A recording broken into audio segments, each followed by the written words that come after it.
The sun shone softly through the windows of a quiet house on a peaceful street near Scottdale, just outside of Phoenix. It was a calm spring morning, not yet touched by Arizona's intense summer heat.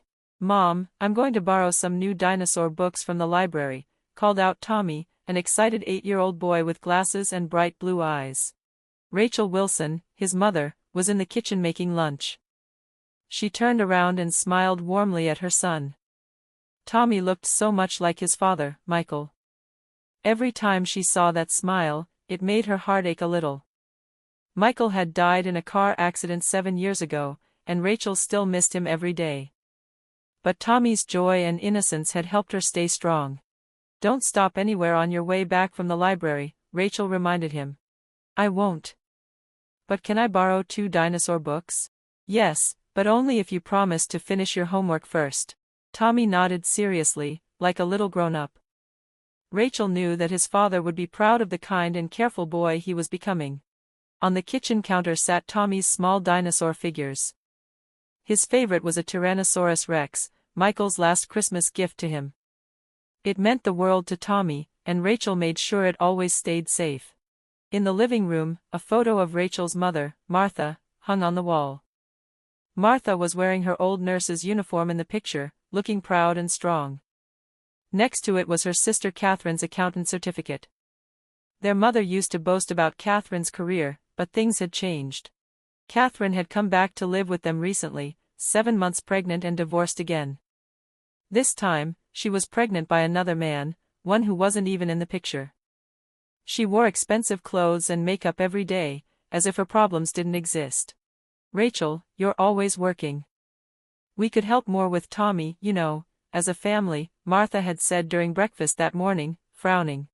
Rachel didn't respond. She just sipped her tea quietly. She was the one paying most of the mortgage, and she raised Tommy on her own. But since Catherine had moved back in, their mother had become more critical of Rachel, acting like Rachel was the problem. At one point, Catherine peeked into Tommy's room and said, "This room gets such good sunlight. It would make the perfect nursery." Rachel felt uncomfortable. Catherine looked around Tommy's room like she was shopping at a furniture store. Her fancy maternity dress and handbag didn't fit the reality of someone moving back home after a failed marriage. Later, their mother suggested, "Let's have a garage sale. There's too much stuff in this house." Catherine smiled wide. "Great idea. I don't need any old junk." Rachel didn't like the sound of that, but she was too busy with a big real estate project. If it went well, it could be the biggest deal of her career, a luxury housing development in North Phoenix. The project was a success. With the bonus she earned, Rachel planned a special trip for her and Tommy, 3 days at Disneyland. She wanted to make happy memories with her son, to give him something magical in a world that had already taken so much from him. "Have a great time," Martha and Catherine said sweetly as they left. Too sweet, Rachel thought. It felt a little strange, like they were happy to see them go. The night before the trip, Tommy's room seemed cleaner than usual. But Rachel thought maybe Catherine had just tidied up. The trip was wonderful. California sunshine, rides, smiles, and laughter. Tommy bought a small Stegosaurus figure at the gift shop to go with his treasured T-Rex. As their taxi headed home through Phoenix, the sky turned golden. Dust danced in the warm wind. "I can't wait to see my T-Rex. I'll put the Stegosaurus next to it," Tommy said, holding the new toy carefully. Rachel smiled. His happiness made her forget all her worries for a while. But as they reached their street, something felt off. A fancy new station wagon was parked in front of their house. A brand new luxury baby stroller sat on the porch. "Is one of Aunt Catherine's friends visiting?" Tommy asked. Rachel didn't answer. Her heart tightened with anxiety. Inside the house, it was too quiet.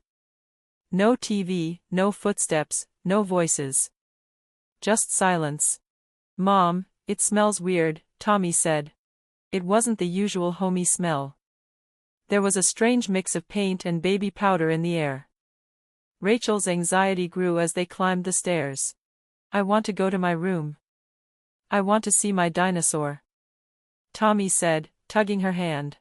When Rachel touched the doorknob, her chest tightened. Something wasn't right. She opened the door, and froze. Tommy's room was gone. In its place was a baby nursery. The walls were painted soft pink. A crib stood by the window. Shelves were lined with new stuffed animals. Everything looked brand new. All of Tommy's things were gone. "Where's Dad's dinosaur?" Tommy whispered, eyes filling with tears. A voice came from behind them. "Oh, you're back early." They turned to see Catherine standing there, looking pleased with herself, dressed in another expensive maternity outfit. Martha stood beside her, avoiding eye contact. "Where are my son's things?" Rachel asked, her voice calm but tight. "I sold them." "Got a good price too," Catherine said like she'd done something clever. "Your sister's pregnant. She needs the room." "It's only natural," Martha added, as if it made perfect sense. "What about the dinosaur my dad gave me?" Tommy cried. "It was his last present." "Oh, that old toy.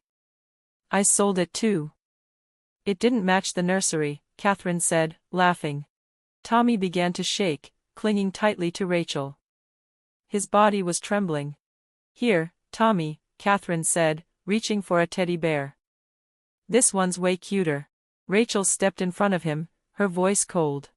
"Don't touch him." She pulled out her phone. "I'm calling the police." "What you did is theft." Catherine rolled her eyes. "Don't be so dramatic. We're family. How could you do this to family?" Martha said, looking confused and hurt. "This ends now," Rachel said. Her voice was quiet, but there was power behind it. She wrapped her arms around Tommy and led him out of the house. As they left, laughter echoed behind them, cold and cruel. In the car, Tommy wiped his tears and asked, "Mom, what are we going to do?" "Dad's dinosaur." Rachel hugged him close. "We're going to get it back," she promised. "I swear, Tommy. We'll make things right." This wasn't just a family disagreement anymore. This was the start of Rachel's fight for justice. Against betrayal. Against selfishness. It was time to protect what truly mattered. The Arizona sun was already hot that morning, and the sound of cicadas filled the air outside the old courthouse in Phoenix. Rachel Wilson sat in a quiet cafe nearby, going over papers from her lawyer, Mr. Foster. They were having one last meeting before the court hearing. The cafe's air conditioning felt nice on her skin. She took a sip of her iced coffee and let it cool her down. It had been a long few months. "We have strong evidence," Mr. Foster said with confidence. "Social media messages, camera footage, what the neighbors saw, and most important of all." He pointed to a printed message. It was a chat between Catherine and a second-hand dealer, sent 3 months ago. "Can you buy everything from my nephew's room? I'll give you a good deal. I want it gone fast because we're moving." "She made that up," Mr. Foster said. "There was no move. She planned it. It was theft." There was also proof from the bank. Martha's account showed that, after Catherine's divorce, large amounts of money were going to her every month. Meanwhile, it was Rachel who had still been paying most of the house mortgage. "Your mom used your hard work to support Catherine's lifestyle," Mr. Foster said softly. Rachel left the cafe and drove back to their new apartment. They had only moved in a week ago, so boxes were still around, but Tommy's room was already set up nicely. "Mom, I'm going to school now," Tommy called out with a smile. Rachel looked at her son and smiled back. He was slowly getting used to his new school. His back looked straighter, more confident than before. On her way to court, her phone rang. It was Detective Morrison. "We found some of Tommy's stuff," he said, sounding excited. The dinosaur figures were in the warehouse of one of the second-hand dealers. Rachel's heart jumped. Maybe they could get back her late husband's last gift to their son. When she arrived at the courthouse, reporters were already waiting outside. People were talking about the case, a woman suing her own pregnant sister. It had become a hot topic in the local news. Inside, the courtroom was quiet and serious. The judge sat at the front, the American flag hung on the wall. Everything felt heavy. Catherine walked in, wearing expensive maternity clothes. Martha followed close behind. Neither of them looked at Rachel.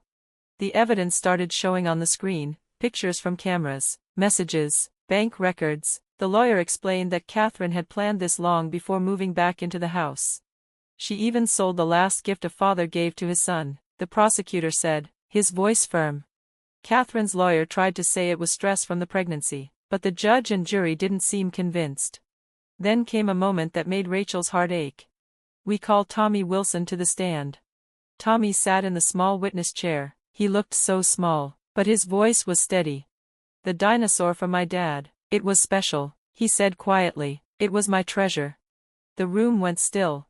"My grandma and Aunt Catherine took everything, even the memories I had with Dad." Some people in the courtroom wiped away tears, but Catherine just sat there, smirking. Her cold smile made the jurors shift in their seats. Later, Rachel and Catherine crossed paths in the hallway. "Why?" Rachel asked her softly. "Why did you do this?" "You wouldn't understand," Catherine said with a bitter smile. "You're always the good one, always playing the perfect mom." Rachel shook her head. "Jealousy? That's your excuse?" "I'm starting a new life," Catherine said, touching her belly. "Once my baby's here, everything will be mine." The trial continued. Martha was called to the stand. "I just wanted to help Catherine," she said through tears.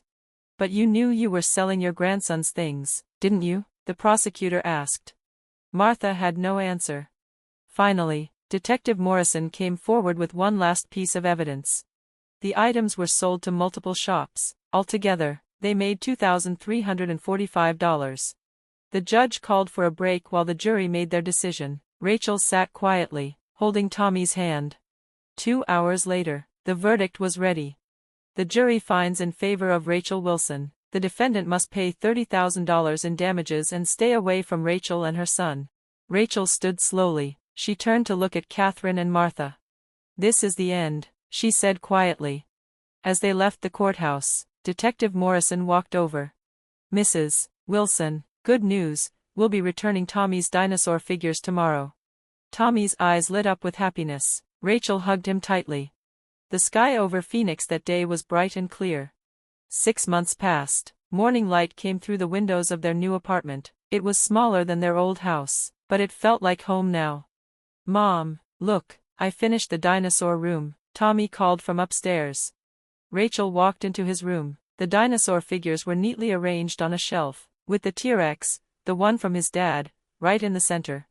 Dinosaur books were stacked on his desk. Drawings he had made were taped to the walls. It was a happy space, filled with warmth and memories. "It's perfect," Rachel said, stroking her son's hair. "Dad would be proud." Tommy had started seeing a child psychologist. At first, he had nightmares and trouble sleeping, but slowly, he got better. He made new friends. He smiled again. "Hey Mom, look, I got 100% on my math test," Tommy said proudly, showing her the paper. Rachel hugged him. "I'm so proud of you." Meanwhile, their old house had been taken back by the bank. The mortgage wasn't paid, and it was eventually sold. Martha and Catherine now lived in a trailer park far from the city. One afternoon, Rachel had lunch with her coworkers. "Did you hear about Catherine?" one of them asked. "After she had the baby, she got postpartum depression. Martha's taking care of the baby now." "I heard she's still spending money like before," another said, "but life in that trailer must be nothing like she dreamed." Rachel didn't say much. She just looked down at her coffee. She felt no joy in their downfall, just peace in her own life. That night, Rachel and Tommy sat outside on their small patio. The evening air was cool and gentle. "Mom," Tommy asked, sitting beside her, "how are Grandma and Aunt Catherine doing?" Rachel paused, then looked into his eyes. "They're not doing well," she said gently, "but it's because of the choices they made. They're not happy like us." Tommy nodded. "But we have the important stuff." Rachel smiled. "Yes, we have what matters most. Dad's dinosaurs, and you." Rachel pulled him close. "And our home, and our life."